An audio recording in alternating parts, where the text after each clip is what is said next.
شیخ مفید نے روایت کی ہے کہ جب حر ابن یزید ریاحی نے دیکھا نوبت با جنگ و جدال پہنچی، اس وقت عمر سعد کے پاس آ کر کہا تو حسین سے لڑے گا؟ اس نے کہا اس طرح لڑوں گا کہ سروں اور ہاتھوں کے انبار لگ جائیں۔ حر نے کہا آیا تم حسین سے دستبردار نہ ہوگے؟ عمر نے کہا اگر میرا اختیار ہوتا تو میں دستبردار ہو جاتا، لیکن کیا کروں، تیرا امیر راضی نہیں ہوتا۔ اس وقت حر سب سے الگ جا کر کھڑا ہوا۔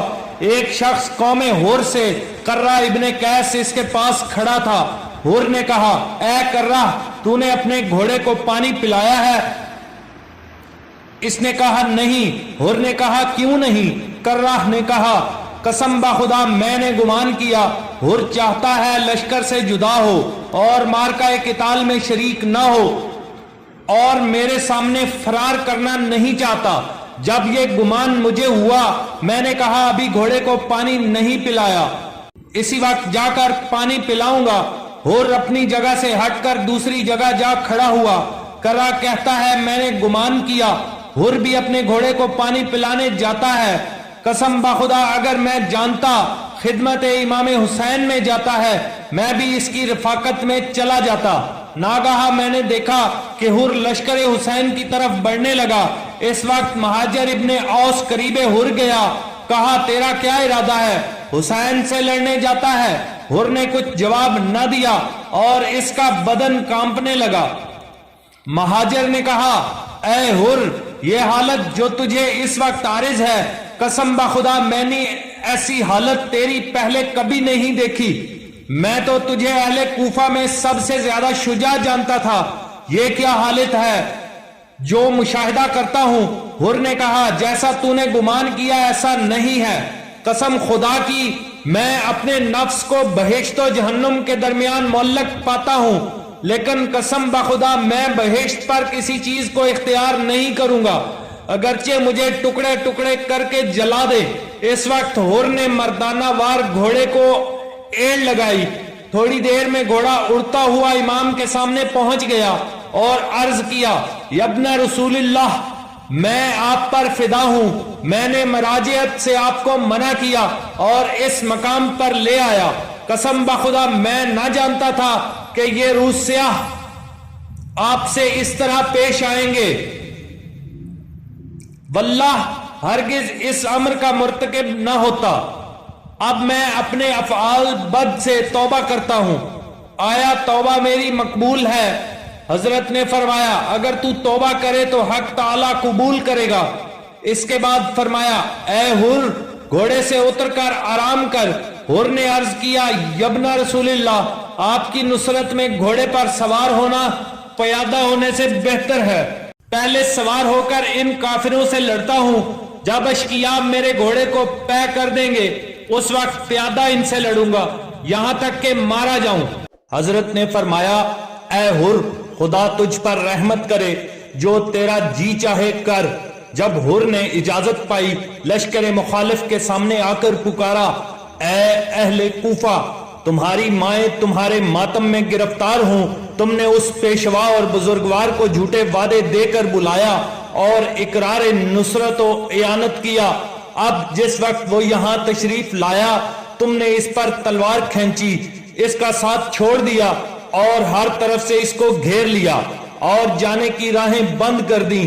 یہ بھی منظور نہیں کرتے کہ اپنے وطن مراجعت فرمائیں۔ قیدیوں کے مانند ان کو گرفتار کیا ہے کہ اپنے نفع و ضرر پر قادر نہیں رہے۔ یہ آب فرات جو تمہارے سامنے لہریں مارتا ہے، یہود و نصارہ اور مجوس تک اس سے اپنی پیاس بجھا رہے ہیں اور سگو خوک اس سے سیراب ہو رہے ہیں، لیکن رسول زادہ اور اس کے اطفال سنعار اور اہل بیت اطہار شدت تشنگی سے تڑپ رہے ہیں۔ اب ان کی نوبت ہلاکت کو پہنچی ہے۔ کیا برا سلوک کیا تم نے اپنے پیغمبر کی ذریت سے، خدا تمہیں تشنگی روز قیامت سے نجات نہ دے۔ حر کی اس تقریر کا بھی ان سنگ دلوں پر کوئی اثر نہ ہوا، بلکہ اس کا جواب بھی انہوں نے تیروں سے دیا اور اپنے تیروں کا نشانہ کیا۔ حر حضرت امام حسین علیہ السلام کی خدمت میں پھر آئے عمر سعد لعین نے آواز دی، اے درید علم لشکر میرے پاس لا۔ جب ملعون علم ضلالت اس کے پاس لایا تو اس نے ایک تیر چلائے کمان میں رکھ کر لشکر امام علیہ السلام کی طرف پھینکا اور کہا، گواہ رہو کہ پہلے جس شخص نے ان کی طرف تیر پھینکا وہ میں ہوں۔ محمد ابن ابی طالب نے کہا ہے، اس وقت ان سب کافروں نے اپنے چلوں میں تیر لگا کر لشکر امام کی طرف رہا کیے۔ اس حملہ کا اثر یہ تھا کہ کوئی شخص اصحاب حضرت سے باقی نہ رہا جو مجروح نہ ہوا ہو، اور ایک روایت میں وارد ہوا ہے کہ اس حملہ میں 50 اصحاب درجہ شہادت پر فائز ہوئے۔ سید ابن طاؤس علیہ رحمہ نے لکھا ہے، اس وقت حضرت نے اصحاب سے فرمایا، اٹھو خدا تم پر رحمت کرے، سامان سفر آخرت مہیا کرو، کیونکہ یہ تیر پیام مرگ ہیں۔ پس اصحاب سرگرم جہاد ہوئے، یہاں تک کہ اکثر بزرگوں نے اپنی جان فرزند رسول صلی اللہ علیہ وآلہ وسلم پر نثار کی۔ اس وقت حضرت امام حسین علیہ السلام نے اپنا ہاتھ ریش مبارک پر پھیر کر فرمایا، شدید ہوا غضب خدا یہود پر جس وقت انہوں نے عزیر کو خدا کا بیٹا کہا، اور شدید ہوا غضب خدا نصارہ پر جس وقت انہوں نے پروردگار عالم کو تیسرا خدا قرار دیا، اور شدید غضب ہوا مجوس پر جس وقت انہوں نے سوائے خدا کے چاند سورج کی پرستش کی، اور شدید ہوگا غضب خدا امت جفاکار پر جبکہ یہ لوگ جمع ہوئے ہیں قتل فرزند رسول پر۔ قسم بخدا جس امر کے یہ طالب ہیں نہ کروں گا یہاں تک کہ اپنے پروردگار سے بارش پرخون ملاقات کروں۔ حضرت امام جعفر صادق علیہ السلام سے منقول ہے کہ میں نے پدر بزرگوار امام محمد باقر علیہ السلام سے سنا ہے، جب امام حسین علیہ السلام مقابلے لشکر عمر سعد آئے اور آتش حرب مشتعل ہوئی، اس وقت فتح و نصرت نازل ہو کر حضرت کے سر مبارک پر سائے فگن ہوئی